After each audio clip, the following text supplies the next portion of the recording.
Hello all, Nice Tail here, bringing you another knife review. Today we're going to be looking at this Spyderco Kapara. A quick look at this knife, we'll see that it is in carbon fiber, which is contoured, and is extremely well finished. It has a pretty good looking satin grind on this thing, with a very sharp edge. The steel is CPM S30V, if we can get that to focus in there, or not. There we go. It has a wire deep carry clip, and the liners are steel, with the G10 backspacer, which is red. This knife, as you can see, is running on Spyderco's standard spider hole, and making use of a compression lock, which is basically a liner lock that engages from the back.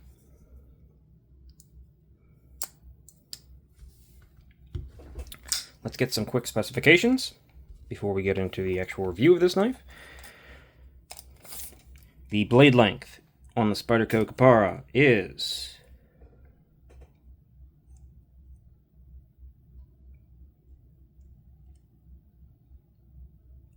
a hair over 3.5 inches.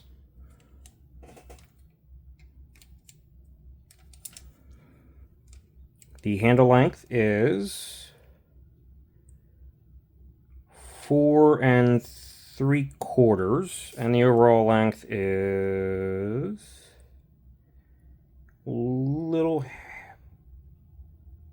about 8 1/4.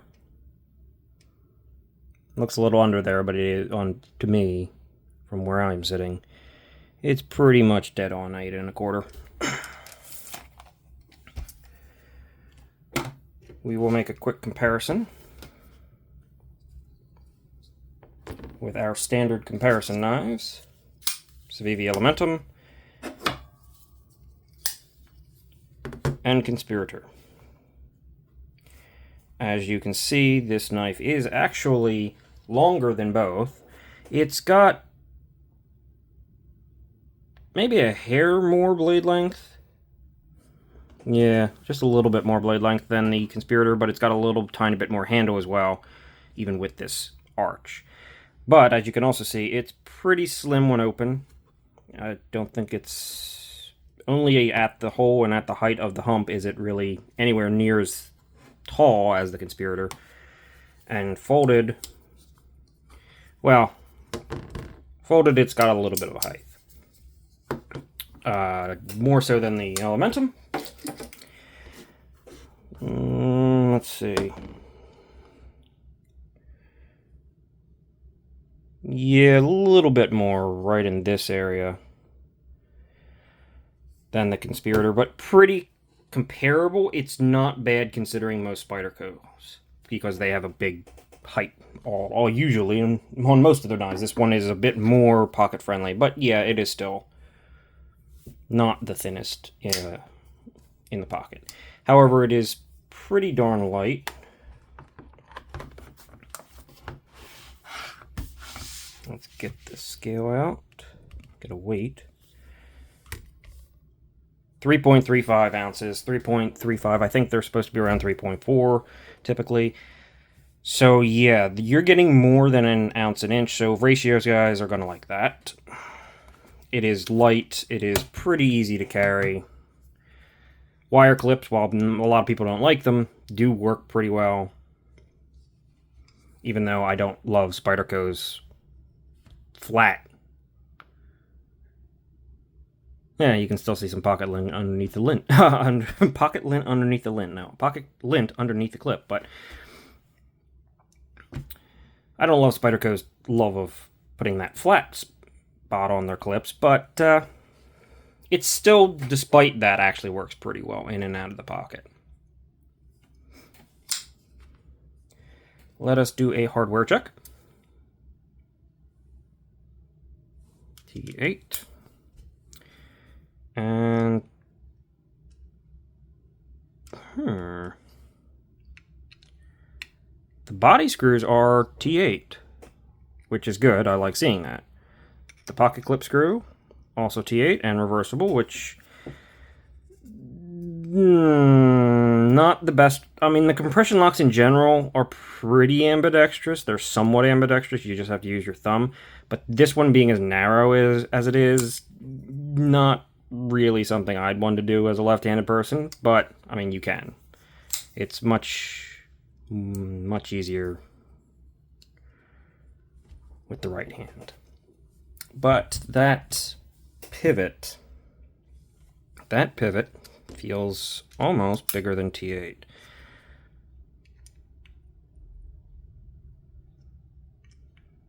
Yeah, I want to say that pivot's a T9. I didn't notice that. It is unfortunately not captive, which I really don't like. I mean, captive pivots will tend to rotate a little bit on their own, but usually once you start getting really tight, they start spinning out, and yeah. I like seeing the D-shaped pivots. It's just a nice quality of life thing. Where are the calipers? There they are.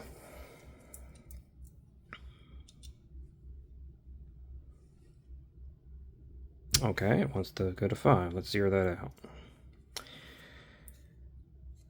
Blade thickness is 100 thousandths. It's not that thick. It actually almost looks thicker than it is. But 110 thousandths, let's call it. That's not that thick. The handle thickness at its thickest point, a little over ½ an inch. So, conspirator comparable. Behind the edge, does have a decent sized edge bevel on this knife. No, I'm not quite there. I'm a little high up.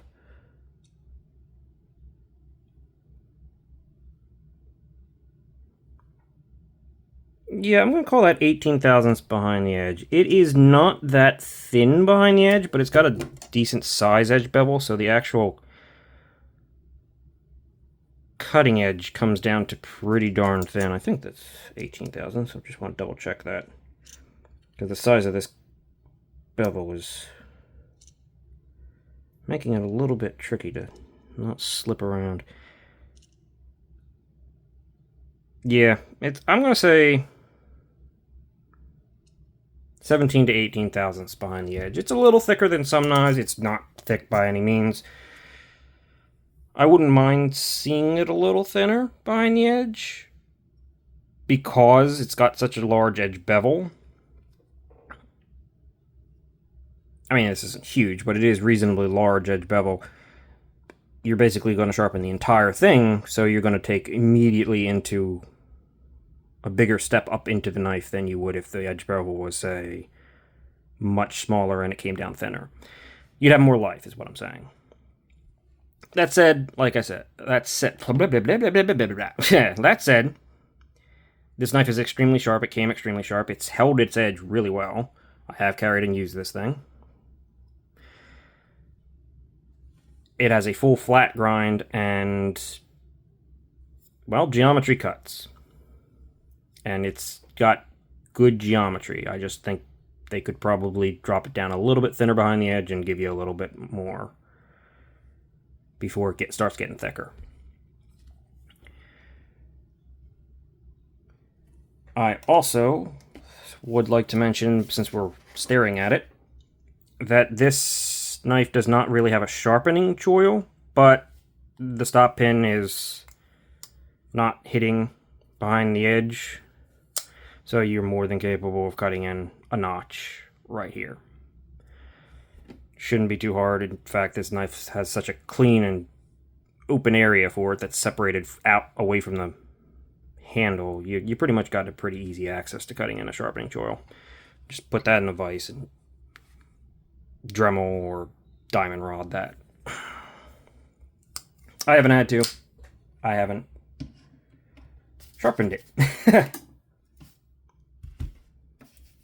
Which I suppose is a good thing. This knife is, I think you can see them in there, believe this knife is on bearings. Mine is a little bit tight, I will be honest. There is no play.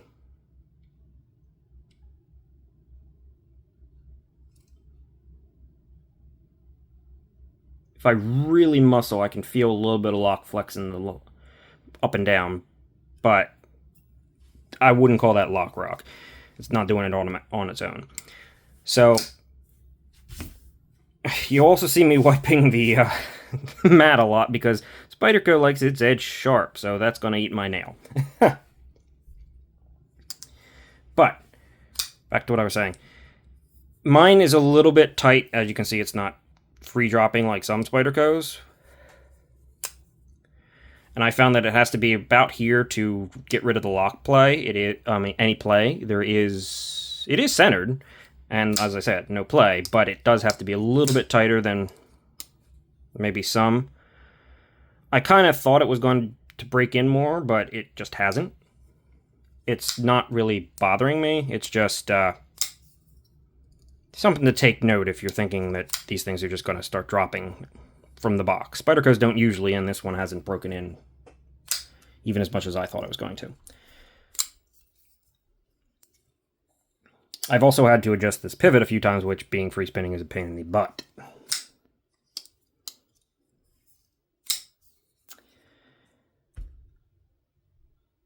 Ergos. Forward choked up grip, which is where you're going to be 99% of the time, is ultra comfortable. Yeah, you feel the clip. You're going to feel deep carry, especially wire clips, a little bit. But it is ultra comfortable. Back here, you feel the clip more. If you look, I'm kind of on the edge of the clip at that point. So I feel it more. It's not uncomfortable, but again, it's a wire clip. You're going to feel it. I know some people don't like them. They don't bother me too much. On some... Wow, I really can't talk today. On some designs, I certainly like seeing milled clips more, but occasionally I'll just accept the wire clip. This one is one of those cases where, yeah, choked up, the ergos are...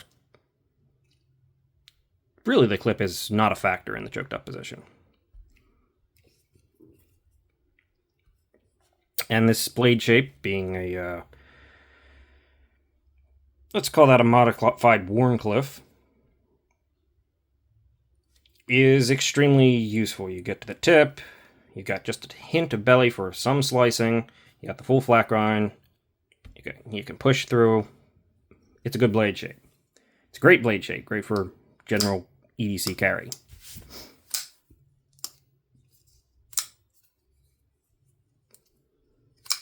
Oh, while we were talking about the choil, I didn't mention the plunge grind. The plunge stops right there. Yeah, there is no plunge, or I should say the plunge is basically stopping right almost at where it begins. It's almost a straight drop, and therefore, yeah, there's no worry about getting thicker or smile or anything like that. Especially if you cut in a choil. You're not going to have a problem.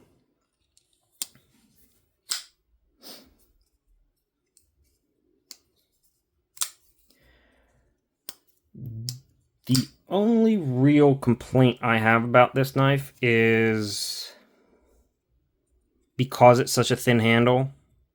The lock bar axis is a little bit on the thin side. I would definitely like a little more lock bar axis. I'm not saying that they maybe should cut it in, but I think this knife is a good candidate for, what are they called? CME? Yeah. From OCD for EDC, who loves his Spydercos. He makes little G10 or material things that can be glued right onto the liner here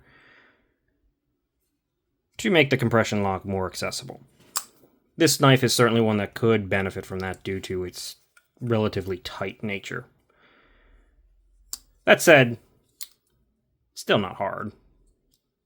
It's just not always super comfortable. It tends to, see what it's doing to my nail, it's sort of lifting it up a little bit. It just tends to wear away on the edge of the nail. performance-wise, this thing has performed great. Like I said, it's sharp, but it also cuts really well, even with not being the thinnest behind the edge. It's light. It's done more than I'd even expect S30V to do. So yeah, let's be honest, Spyderco does know do their heat treats and their steels really well. So yeah, this is going to perform pretty dang well. I should mention that this Spyderco comes out of their Taichung, Taiwan plant, which that and their Golden, Colorado plant pretty much do the best quality Spydercos you're going to get. I think the finishing and some of the work in the Taichung plant can be more superior to the Golden, Colorado plant, especially some of the materials and stuff they work with. But I would say that the Golden, Colorado has better core knife specs. Like they're more consistent with their lockup, not having lock stick, and the basic functions of the knife are probably a little bit more consistent out of Golden, Colorado, but you get that extra level of fit and finish out of the Taichung plant. This knife also has that big lanyard hole, which, as you can see, has fuzz in it from my pocket. I will have to get that out. So, one final note on this knife is that it was a collaboration with, you can see his mark right there, Alastair Phillips. I believe he's Australian, hence the name Kapara, which is something from Australia.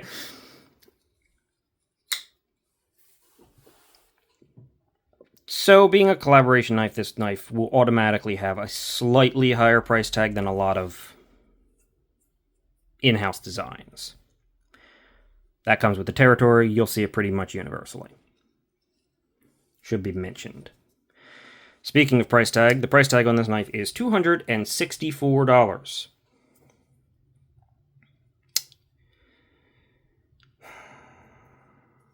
I really like this knife. This knife has done quite well for me.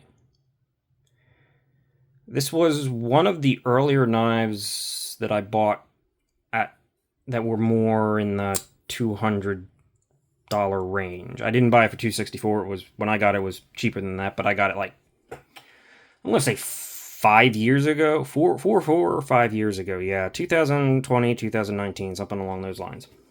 I think it was only out for a year or so when I got it. I think it came out in 2018. I think I paid about $230-ish for this knife. And honestly, that's where I feel this knife belongs, at $230. The liners are not, I mean, they're milled out a little bit, but they're not particularly milled out, and they're steel, not titanium, which I would have liked to see some titanium liners. It would have cut the weight even further down, and would have made this thing a real contender for high-quality, lightweight slicer. That gives you a good size and a very different blade shape than you'll find with a lot of the other lightweight slicer kind of knives. I mean, you have the Benchmade Bugatti is basically, yeah, your drop point. That's where you find most knives in the super lightweight category. I guess it's more universally used or something, I don't know. This knife feels like it belongs in the $230 category. I'm not angry at it being $264, which it is now. But it is right on the edge of just not being worth. I mean, for Spyderco, it's not bad. I mean, the Shaman, which is made in the USA, but Taichung, Taiwan plant isn't saving that much money on manufacturing costs. And that one typically has G10. This at least has really, really well finished contoured carbon fiber. But you're right on the edge of pushing out of the point where this is worth the price tag. I think I would be happy currently if it was sitting at $250. But we're only $14 off that, so I'm not going to knock this too hard. It just shouldn't go up anymore in price. Unless you switch this to a titanium liner, in which case go ahead and tack on that extra $20 that I know they want to do. Because they're companies and they probably do want to do that. All in all, though, this knife functions well, it cuts well, it came sharp. I'm pretty darn sure I can trust the heat treat. And this was actually my first Spyderco, and this was a good experience with them. I have limited experience with Spydercos. I'm not as enamored with them as some collectors who have 20 versions of the same model. And I'm not too fond of Spydercos.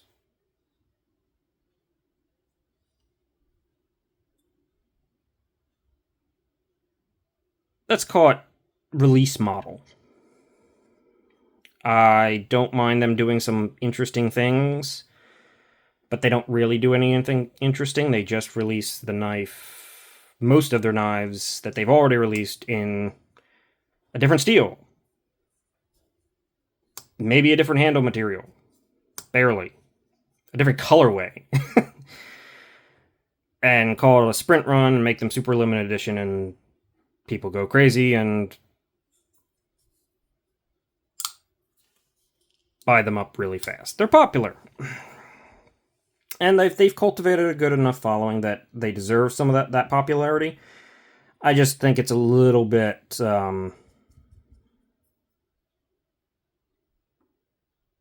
it's a way to falsely inflate some of their prices by releasing these limited sprint runs that are one and done typically, but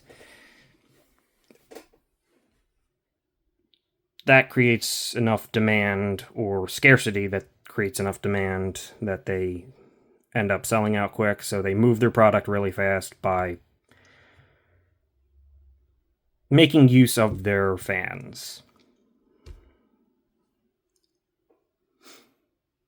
I don't know how I feel about that, but it's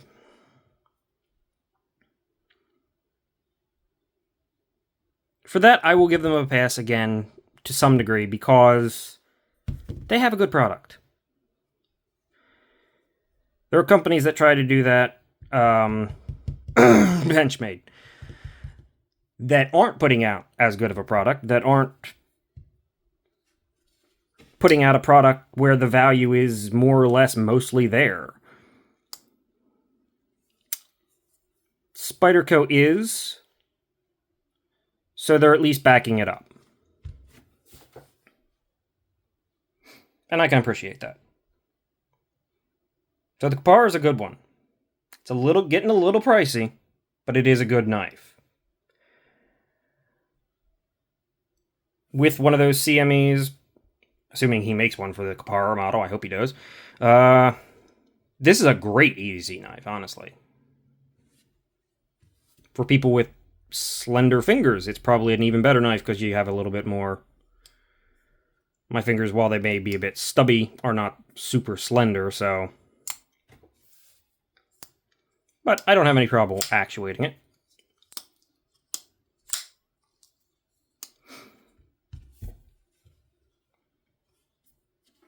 Honestly, this is pretty much right on the edge of recommendable as it sits.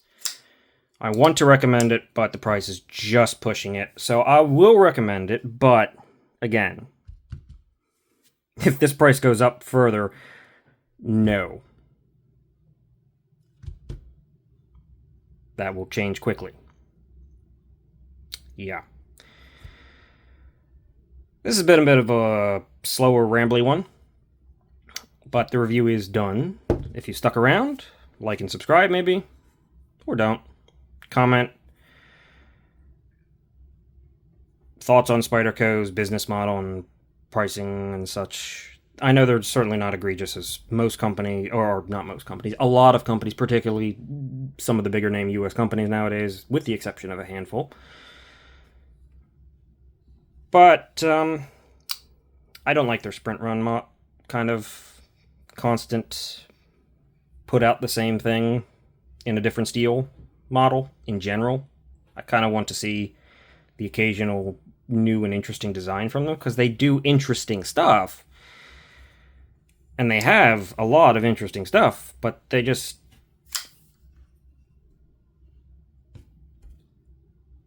especially lately, have not been putting out that much in the way of actual new designs. Unfortunately.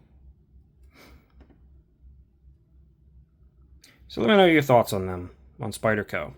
I like them. And I've had a good experience. That's all. Bye-bye now.